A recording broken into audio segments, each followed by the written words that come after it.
یہ جو موجودہ قانون ہے اس وقت احتساب کے حوالے سے، وہ نیشنل اکاؤنٹیبلٹی آرڈیننس ہے 1999 کا، اور اس میں چند چیزیں جو ہیں ضروری چیزیں جس کی وضاحت اس وقت ضروری تھی، وہ یہ ہے کہ اس کے دیباچے میں بھی لکھ دیا گیا ہے، اور وہ بھی میں آپ کے گوش گزار کروں گا کہ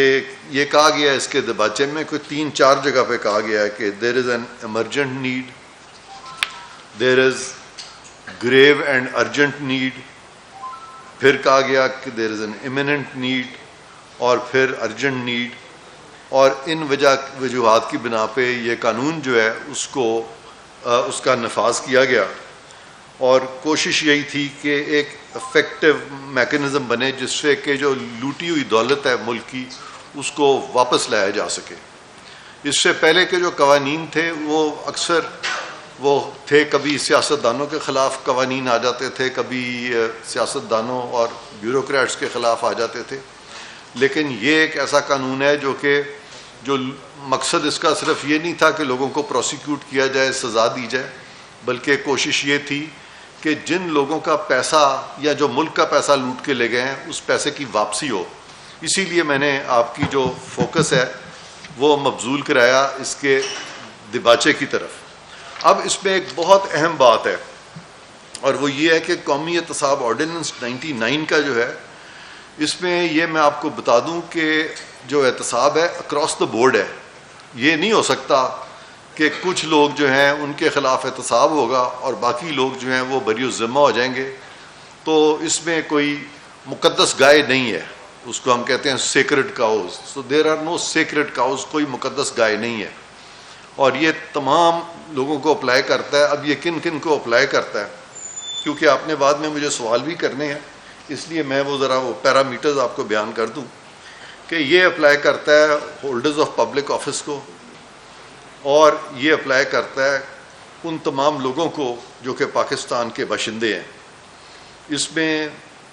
میگا جو سکیمز ہیں، فائنینشیل سکیمز، میگا منی سکیمز، وہ بھی اس میں آتے ہیں، اور اس میں سیاستدان بھی آتے ہیں، ہولڈرز آف پبلک آفس میں بیوروکریٹس بھی آتے ہیں،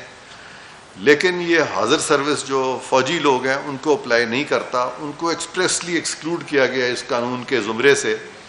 اور ہولڈر آف پبلک آفس کی جہاں ڈیفینیشن ہے وہاں پہ افواج پاکستان میں جو حاضر سروس لوگ ہیں ان کو اس سے باہر رکھا گیا ہے۔ آپ سوچتے ہوں گے کہ کیا یہ ڈسکریمنیشن ہے کہ ان کو کیوں باہر رکھا گیا ہے؟ تو ان کے جو اپنے قوانین ہیں، خاص طور پہ آرمی ایکٹ بھی ہے اور دوسرے قوانین، وہ بہت سخت ہیں، تو وہاں پہ سزائیں بھی یہاں سے زیادہ ہیں، لیکن جب وہ ریٹائر ہو جاتے ہیں یا انہوں نے اگر کوئی ایسی ڈیوٹیز دی ہیں جو کہ فوج سے ریلیٹڈ نہ بھی ہوں، یا وہ ایسٹس ہی ایکوائر کر لیں ریٹائرمنٹ کے بعد سامنے آ جائیں، تو ان کے معاملے میں بھی نیشنل اکاؤنٹیبلٹی بیورو ہی میں یہ سارے معاملات جو ہیں نیب میں آتے ہیں، تو وہ بھی نیب سے بری الذمہ نہیں ہے۔ اب صرف ایک کیٹیگری ہے، وہ ہمارے سپیریئر کورٹ ججز ہیں، ان کے بارے میں تھوڑا سا کچھ کنفیوژن کریٹ کر دیا گیا تھا، اور کہا گیا تھا کہ جی ان کے معاملے جو ہیں وہ سپریم جوڈیشل کونسل میں جائیں گے، اور آج میں اس چیز کی بھی وضاحت کرنا چاہتا ہوں کہ سپریم جوڈیشل کونسل میں تو بالکل جائیں گے، ایک فورم بنا ہوا ہے، لیکن جہاں پہ کہ کرپشن کا ایسا عنصر ملتا ہے جس پہ کہ کرمنالٹی اٹریکٹ ہوتی ہے، فوجداری قوانین اٹریکٹ ہوتے ہیں کرپشن کے، تو وہاں پہ ان کو ٹرائی کیا جا سکتا ہے اس قانون کے تحت بھی۔ اب اس کی میں وضاحت کرتا چلوں کہ ابھی آپ نے دیکھا ہوگا پچھلے چند سالوں میں کہ یہاں پہ وزراء اعظم جو تھے ان کو ڈسکوالیفائی کیا گیا، اور ڈسکوالیفائی کر کے کہا گیا کہ جی اب یہ انہوں نے ایسے فیل کیے ہیں کہ اب یہ یہاں پہ نہیں رہ سکتے، ان کی وزارت عظمیٰ بھی چلی گئی، ان کی حکومتیں بھی چلی گئیں، لیکن ساتھ ہی ہماری جو عدالت عظمیٰ ہے سپریم کورٹ، انہوں نے یہ بھی آرڈر کر دیا کہ ان کے کیسز جو ہیں یہ نیب میں جائیں، اور نیب ان کے کیسز دیکھے، اور پھر ان کے خلاف ریفرنسز بھی فائل ہوں، اور اس کو منطقی انجام تک پہنچایا جائے۔ تو میں یہ بتانا چاہتا ہوں کہ جہاں بیوروکریٹس کے خلاف ان کی ڈپارٹمنٹل پروسیڈنگز ہوتی ہیں، جہاں سیاستدانوں کے خلاف ڈسکوالیفیکیشنز ہوتی ہیں وہاں ہماری ہی عدلیہ نے کہا ہے کہ ان کے خلاف آپ نیشنل اکاؤنٹیبلٹی میں بھی پروسیڈ کریں. تو ان سب کو جب میں اکٹھا کرتا ہوں تو جو سپیریئر کورٹ ججز ہیں ان کے معاملے جو ہیں بالکل وہ سپریم جوڈیشل کونسل میں بھی جائیں گے, اور وہ معاملے جو ہیں اگر اس میں کرمنل اوور ٹونز ہیں, کرپشن کا ایلیمنٹ آتا ہے, تو پھر نیشنل اکاؤنٹیبلٹی آرڈیننس میں بھی جورسڈکشن ہے نیشنل اکاؤنٹیبلٹی بیورو کو, اور وہ بھی اس چیز کو دیکھ سکتے ہیں. اور جیسے میں نے کہا کہ اس قانون میں کوئی بھی سیکرڈ کاؤ یعنی کہ وہ مقدس گائے اس قانون میں کوئی نہیں ہے. اب لیٹلی ہم نے دیکھا کہ ہمارے سامنے کچھ ایسی چیزیں آئی ہیں جس میں کہ کچھ جج صاحبان کے بارے میں کچھ آڈیو لیکس آئی ہیں. ان آڈیو لیکس کے تحت ایک کمیشن قائم کرنا پڑا. ان تمام چیزوں کو دیکھتے ہوئے حکومت نے بہت کوشن ایکسرسائز کیا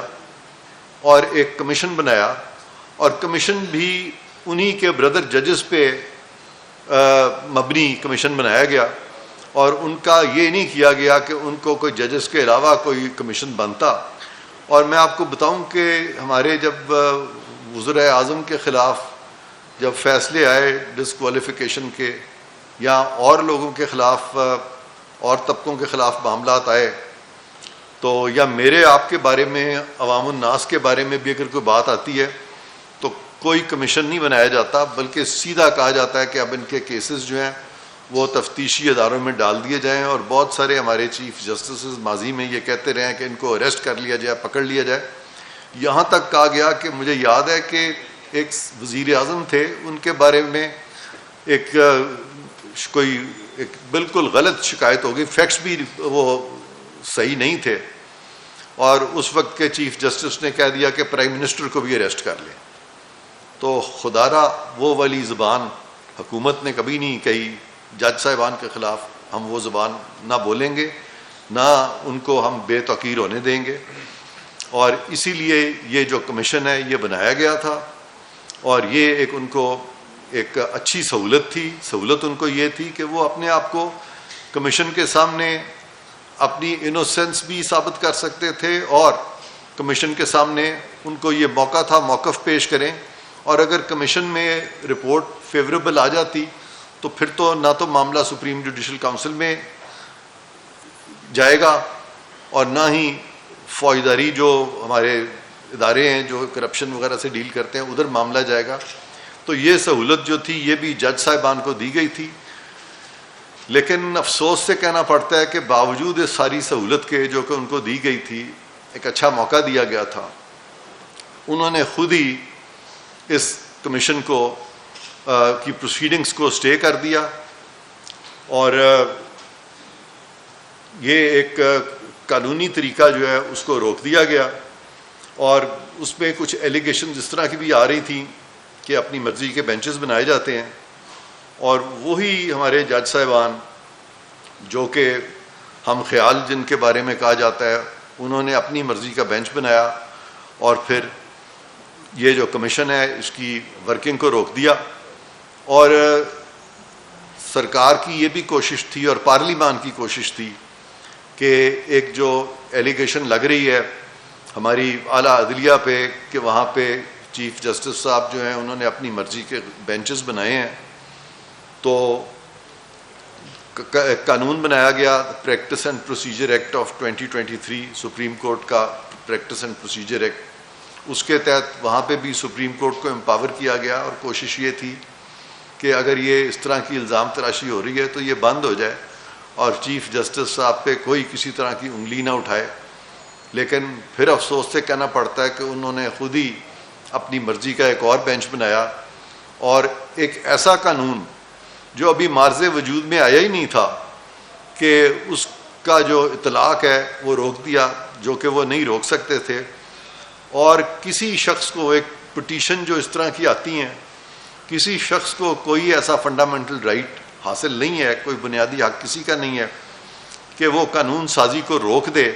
اور قانون کا اطلاق ہونے سے پہلے قانون سازی کو روک دے. آپ تمام فنڈامنٹل رائٹس کھول کے دیکھ لیں, ایسی کوئی فنڈامنٹل رائٹ پاکستان میں اویلیبل نہیں ہے. اور یہ مجھے بہت ہی افسوس سے کہنا پڑتا ہے کہ قانون کا رستہ جو ہے وہ روکا گیا, اپنی مرضی کا بینچ بنایا گیا. اور یہ ساری چیزیں اس وقت ہوئیں جب کہ الیکشن کے معاملوں میں بھی ہماری سپریم کورٹ آئی اور وہاں پہ ایک ایسا آرڈر کیا جو کہ امپلیمنٹ ہو ہی نہیں سکتا تھا. اس کو بھی کوشش کی گئی کسی طرح سے امپلیمنٹ کرنے کی, بہرکیف وہ امپلیمنٹ نہیں ہوا. اور یہ جو قانون سرکار نے بنایا تھا پارلیمان نے, تو یہ قانون صریحاً خود شروع نہیں کیا گیا تھا یہ معاملہ, بلکہ سپریم کورٹ کے اپنے فیصلے آئے جس میں کہ تحفظات کا اظہار کیا گیا تھا بینچ فارمیشن کا, کہ چیف جسٹس صاحب جو ہیں وہ اپنی مرضی کے بینچز بنا رہے ہیں. اور لہٰذا یہ اس چیز کے اس کوشش کی گئی کہ سپریم کورٹ کو امپاور کیا جائے. لیکن یہ جو سارا پروسیس ہے کہ الیکشن کی ڈیٹ بھی انہوں نے خود ہی دے دی جو کہ ان کو اختیار نہیں تھا, بینچز بھی انہوں نے اپنی مرضی سے بنانے شروع کر دیے. اور جب قانون سازی ہوئی تو اس قانون سازی کو بھی انہی بینچز پہ جن پہ کہ یہ شک و شبہات پیدا ہو رہے تھے, انہی بینچز کو پھر اکٹھا کر کے اپنے ہم خیال جج صاحبان کو انہوں نے یہ جو دو قوانین ہیں جو ابھی ریسنٹلی آئے ہیں, ایک practice and procedure act of 2023 اور دوسرا Supreme Court review orders and judgment act of 2023, تو ان سب کو روک کے اب لیٹسٹ یہ کیا ہے کہ یہ سارے کیسز غالباً انہوں نے اکٹھے کرنے کی کوشش کی ہے, الیکشن کا معاملہ اور انہوں نے اب غالباً یہ رکھا ہے اگلے ہفتے میں یہ سارے معاملات جو ہیں. تو یہ ایک ایسی طرف ملک کو لے جایا جا رہا ہے جس سے کہ ہم چند مخصوص ججز جو ہیں وہ نہ صرف کہ سپریم کورٹ کے اپنے فیصلوں کے خلاف ایک پیش رفت کر رہے ہیں, بلکہ وہ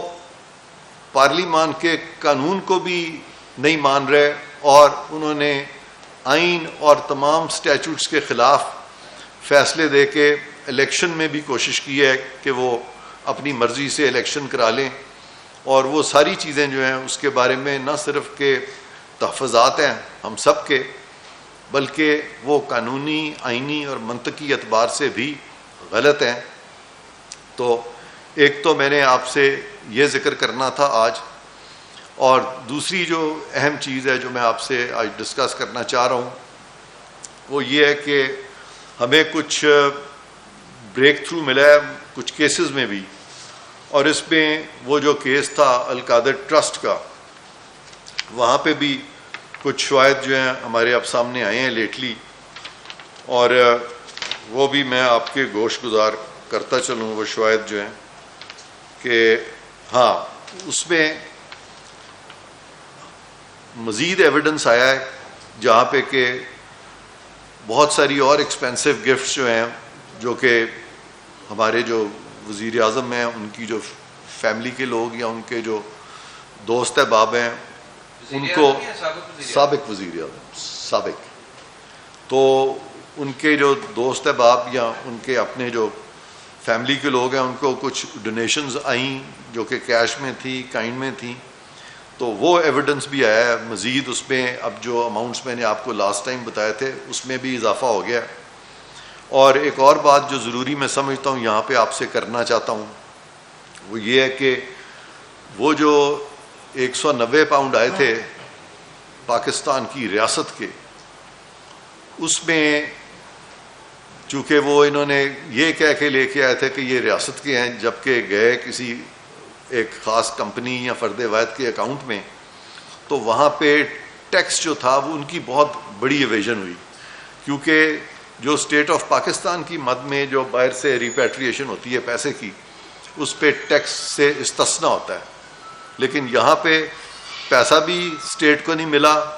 اور وہ جو استثنا ہے وہ بھی انہوں نے خود لے لیا. تو یہ اربہ روپے جو ہیں مزید اس سے پبلک ایکسچیکر کو اس کا لاس ہوا. اور ابھی لیٹلی کچھ اور اکاؤنٹس بھی ملے ہیں، کافی بڑی تعداد میں اکاؤنٹس ملے ہیں، جس کی کہ تقریباً اپروکسیمیشن جو حجم ہے اس کا وہ تقریباً 4.5 ارب روپے کی ٹرانزیکشنز ہیں، جو ہمارے وزیر اعظم صاحب کی جو بیگم صاحبہ ہیں ان کی ایک دوست ہیں، فرت شہزادی ان کا نام ہے، اور ان کے میاں صاحب ہیں، تو ان کے اکاؤنٹ میں 4.5 ارب روپے کی ٹرانزیکشنز جو ہیں مزید ملی ہیں، اور اس میں اب مزید ایفرٹس بھی کیے جا رہے ہیں کہ میوچول لیگل اسسٹنس بھی پروکیور کیا جائے، اور تاکہ وہ ملک واپس آ سکیں اور وہ ان چیزوں کا جواب دے سکیں، اس کے لیے بھی جو ایفرٹس ہیں وہ ہو رہے ہیں۔ تو یہ اسینشلی مین باتیں تھیں جو میں آپ سے آپ کے گوش گزار کرنا چاہتا تھا۔